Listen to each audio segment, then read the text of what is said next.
முன்னுரிமை டிவி மூலம் உங்களை மீண்டும் சந்திப்பதில் மகிழ்ச்சி அடைகிறேன். வணக்கம் மக்களே. தமிழ்நாட்டில் இன்று நடப்பது மக்களாட்சி அல்ல. வேறு என்ன ஆட்சி என்று கேட்கிறீர்களா?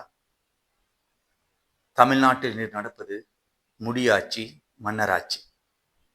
ஆம், மன்னராட்சி முடியாட்சியில்தான் தலைமுறை தலைமுறையாக, பரம்பரை பரம்பரையாக தகப்பனுக்கு பிறகு மகன், மகனுக்கு பிறகு மகன், அதன் பிறகு மகனின் மகன் என்று ஆட்சி செய்வார்கள்.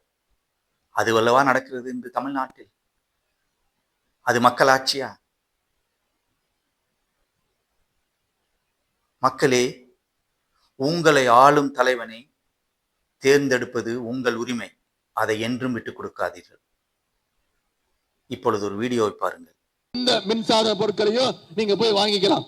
இப்படி 23ஆம் தேதி, இன்னைக்கு தேதி 31, இன்னும் 24 நாட்கள் இருக்கு. நீங்க அத்தனை பேரும் உதயசூரியன் சின்னத்துல வாக்களிக்க போறீங்க. அதை நீங்க முடிவு பண்ணிட்டீங்க. ஆனா நீங்க அடுத்து வர்ற 24 நாட்களும் இந்த பிரண்ணன் ஏவாவேல் அவர்களை 1 லட்சம் வாக்கு வித்தியாசத்துல ஜெயிக்க வைக்கணும். செய்வீங்களா? அந்த வீடியோவை பார்த்திருப்பீர்கள் என்று நம்புகிறேன்.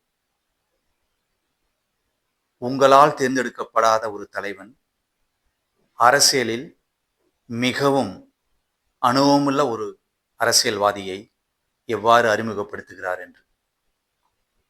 பாவம் அவர் முகபாவனையை பாருங்கள், உடல் பாவனையை பாருங்கள், பாடி லாங்குவேஜை பாருங்கள். எவ்வாறு சலித்துக்கொண்டு அங்கு நின்று அனைவருக்கும் நமஸ்காரம் செய்கின்றார் என்று. இந்த நிலைமை அவருக்கு மட்டுமல்ல, அந்த கட்சியில் உள்ள பல மூத்த தலைவர்களுக்கு அதே கதிதான். அவர்களெல்லாம் நமக்கு இந்த நிலைமை வந்துவிட்டதே இந்த கட்சிகள் என்று தனக்குத்தானே புலம்பிக் கொண்டிருக்கிறார்கள். மக்களே, சிந்தியுங்கள்.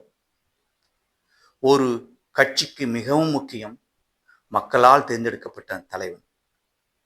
மக்களாட்சி மூலம்தான் அது முடியும், முடியாட்சி மூலம் அல்ல. சிந்தியுங்கள். உங்கள் ஓட்டு மக்களாட்சிக்கா அல்லது முடியாட்சிக்கா என்று. முடிவு உங்கள் கையில். வணக்கம்.